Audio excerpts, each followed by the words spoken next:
चंद्रशेखर आज़ाद, जिन्हें हम सब जानते हैं, जिनकी हम कहानियाँ सुनते आए हैं बचपन से ही। हम सभी उनकी कहानी जानते हैं, उनकी जीवन स्टोरी जानते हैं, उनका जीवन परिचय जानते हैं क्या है। लेकिन फिर भी उनको सुनते हैं ना तो दिल में एक जोश सा भर जाता है। ऐसा लगता है जैसे हर बार सुनते रहें। तो क्यों ना आज हम फिर से एक बार उनके बारे में जाने, उनके बारे में सुने।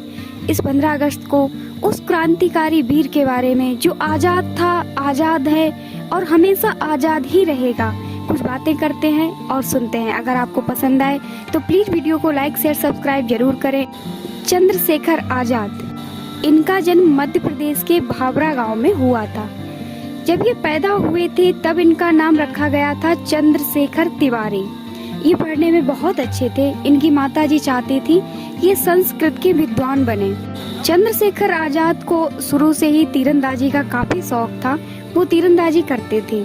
लेकिन जब वो बड़े हो गए 16-17 साल के तो उन्हें लगा कि अर्थपूर्ण बिना अर्थ का जीवन जीने से कोई मतलब नहीं है। गांव में रहते थे ऐसे ही, तो उनका कुछ गोल नहीं था लाइफ में। तो उनको लगा क्या है ये, तो वो वहाँ से भाग गए, बनारस पहुँचे।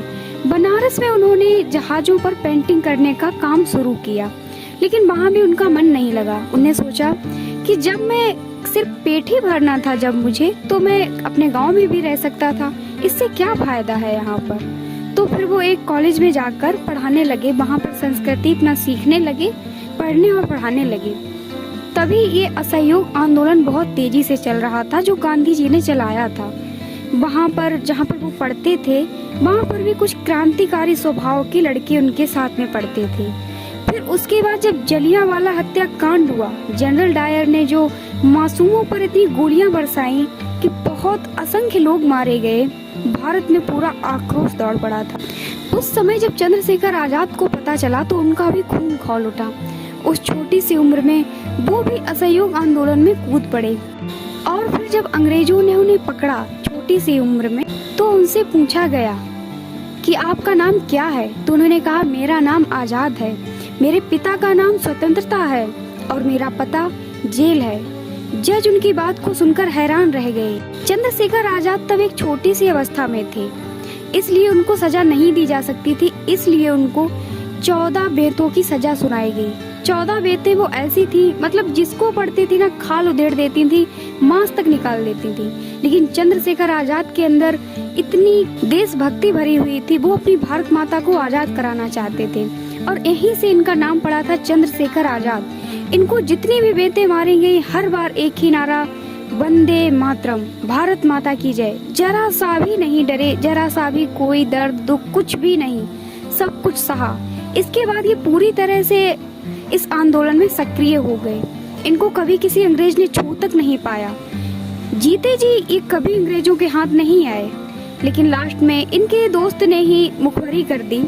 चंद्रशेखर आज़ाद जब अल्फ्रेड पार्क में घूम रहे थे, उसी टाइम पर पुलिस आ गई, अंग्रेजों की पुलिस आई और उसने चंद्रशेखर आज़ाद को चारों तरफ से घेर लिया। काफी गोलाबारी हुई, लगभग आधा घंटा तक गोलाबारी होती रही। दोनों तरफ से कार्रवाई हुई। चंद्रशेखर आज़ाद डटे रहे अकेले ही। लेकिन फिर चंद्रशेखर आज़ाद को एक गोली उनके कंधे पर लग गई।